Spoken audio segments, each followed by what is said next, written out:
Bonzi-chan here, back at you with another video. And today we have an episode of Unpacked, and unfortunately, it's sad to say, but this will be the last episode of Unpacked that I will be doing until me and LoneAzn figure out what we are planning on doing with the series. We're going to bring it back, but as in a new format under the same name. We're going to bring it back as a different kind of series. We'll still be doing TCGO code giveaways on Saturday's videos, so keep a lookout for those. Winners will be in the description. The only reason why we're canceling it's not doing what we wanted it to do. We wanted this to be a way for you guys to engage with us and talk with us about things that are happening in Pokemon, and so it hasn't really done that. We've been doing it for about 3 months now, and it just really hasn't caught on the way that I wanted it to.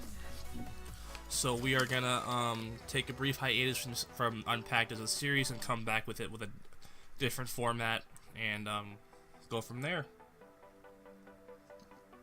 With that being said, let's get into today's episode of Unpacked. Unfortunately, there's really only 2 news items this week. Well, I guess 3. First up is that on... Let me just switch the scene here for you guys. That's me checking the TCGO co-winners. There's a Lone Vulpix promo at Toys R Us, and this will be available on May 13th at 1 p.m. I assume that's a local time for wherever time zone you're in. You can get the Lone Vulpix, and then the first 50 customers will also get this 2-inch Eevee figure. So if that interests you guys, go ahead and go try to pick that up. And then also, we had 1 card announced this week. So let me go into my collection here, and I'll show you guys the card, because it's actually a reprint of a card that we already have. It's Super Scoop. Super Scoop Up is being reprinted in Burning Shadows, our 3rd Sun and Moon set here in the US.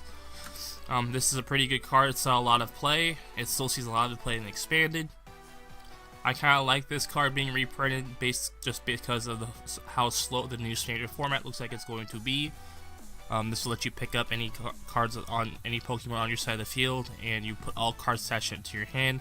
Think of it as AZ in item form, but you don't have to discard the cards. The only catch is it's a coin flip, so you're going to whiff this occasionally every half the time. Super Scoop Up has proven to be a good card. I think they're reprinting it now, I think, because Shaman's after this set, which will be Burning Shadows, comes out. Shortly after that, Shaman will be rotated out. So that was something kind of cheeky people do. They'd play down the Shaman, play 2 Super Scoop Ups, try to pick up the Shaman and redraw again.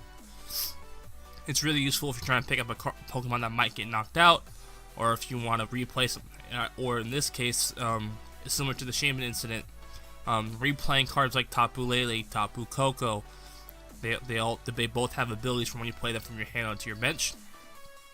So definitely think it's nice. Also, things like Lycanroc from Guardians Rising, when you play it to evolve on your Pokemon, it becomes a Lysander. So you could have, 2 or 3 Rockruff on your bench, evolve 1, Lysander out next turn, Super Scoop Up, pick up that Lycanroc and reuse the ability again when you evolve one of your other Rockruffs on your bench. So overall, I think this is a pretty good card. I think it might see some play in some Decidueye variants if they choose not to play Vileplume, but that's highly doubtful. What else would play this?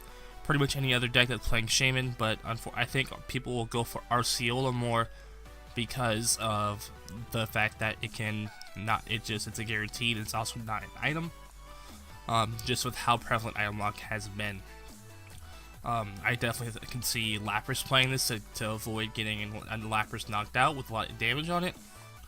I can see pretty much every deck finding some use for this card, so it's definitely a good card, guys. It's a good uncommon. If you have some, you're set. So that's it for the actual news. Oh yeah, one last news is that Guardians Rising officially comes out May 5th, but if your local card shops held pre-releases, they are allowed to sell those booster boxes on May 1st. So check with your local card shops and see if you can pick up an early box or early packs. So since this is the last episode of Unpacked and there really wasn't a whole lot of news, I'm going to talk to you guys about a deck that I've been theorizing, and it's Sylveon GX. Now these Sylveons right here are just proxies because of course on TCGO I can't show you guys the actual Sylveon. I will probably put it on the picture over here on the screen somewhere of what the actual Sylveon is. But the actual Sylveon GX, it has the attack for 1 energy, does no damage, but you can search for any 3 cards and add them to your hand. I definitely think this lets this deck of Sylveon become a very control-oriented style of deck. If you guys aren't familiar with control decks, I don't blame you, because Pokemon's not exactly a game that has encouraged control formats and control decks in quite a while. If you ever played like Magic or Hearthstone, or even to a lesser extent Yu-Gi-Oh, you might be familiar with what a control deck is. A control deck essentially is designed to make your opponent's life miserable. You're controlling what they can do, what they cannot do. So like for example, the closest thing we have to a control deck right now would be Quad Lapras with Energy Denial, and switch it, make it force them to switch, you're constantly healing. But with Sylveon, with its Magical Ribbon attack, where you can search for up to 3 cards, put them into your hand, it lets you grab things like Crushing Hammer, Enhanced Hammer. Since it's a fairy type, you can grab things like Fairy Drop, heal your Sylveon up. Lets you grab things like Parallel City when you need it to slow down, to narrow down their bench. Also, you play things like Silent Lab to make sure they can't use their Shamans. Things like Hex Maniac, you can grab Lysander and Pokemon Center Lady. You know, oh, grab a Team Flare Grunt. Oh, grab a Team Skull Grunt. Grab an Assault Vest. There's just so many different things you can grab the card that you need for the situation that you are in. So this is kind of like a preliminary list of cards that I think would be good in a Sylveon GX deck. Of course, we have 4 Energy Evolution Eevees from Sun Moon Base, 4 Sylveon GX from Guardians Rising. This Espeon EX I think might be a good tech against things like Disfigure, just to devolve on you devolve their Vileplume, opening up items for your hand, and then you can, well, they really wouldn't open anything up, but it would you can like if you have something that has low damage on their bench, has high damage on their bench, you can devolve it and make it into a knockout. This is always a card I've always wanted to be good, but unfortunately you never really saw a whole lot of play. So let's take that out actually, because I don't actually like that inclusion. You can also play things in here like,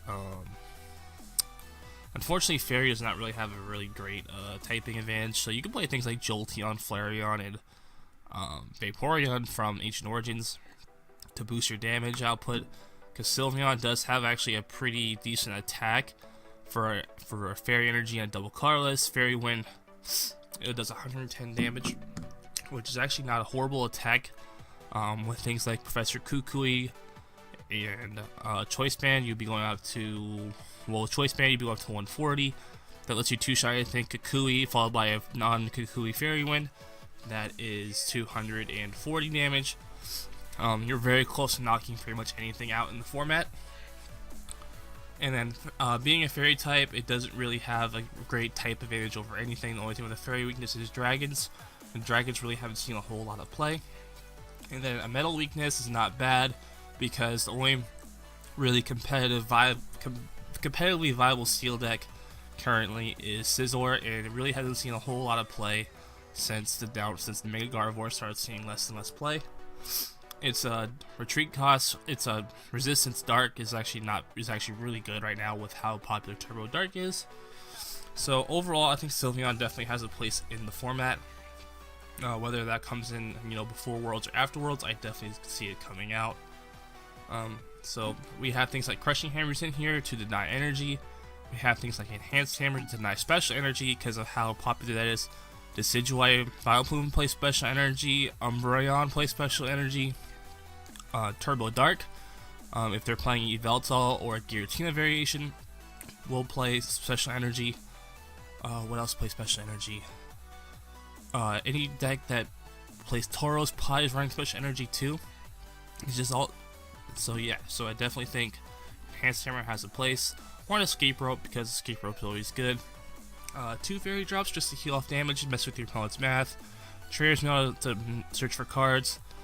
Disfigure, Parallel City, Silent Lab, all pretty standard reasons why you'd play those.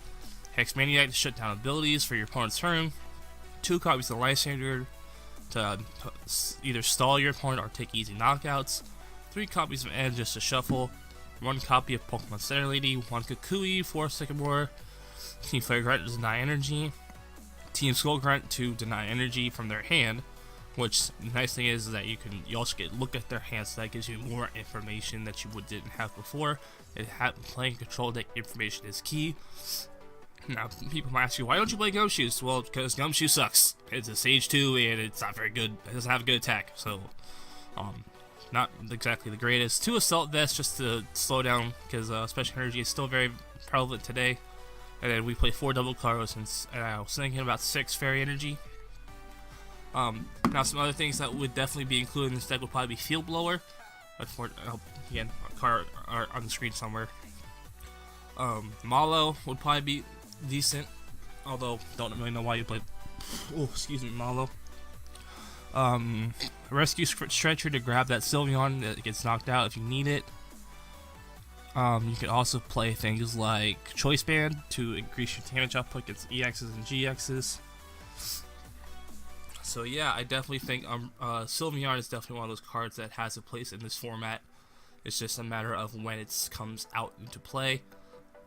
As far as for like Worlds this year, I don't see it being exceptionally viable, just because one, there's so many their item block is so prevalent still, and so that unless there's something comes out Burning Shadows to help us shut down that item lock, I definitely think control decks are gonna really have a really tough time playing it, unless Tapu Lele turns out to be the best card ever.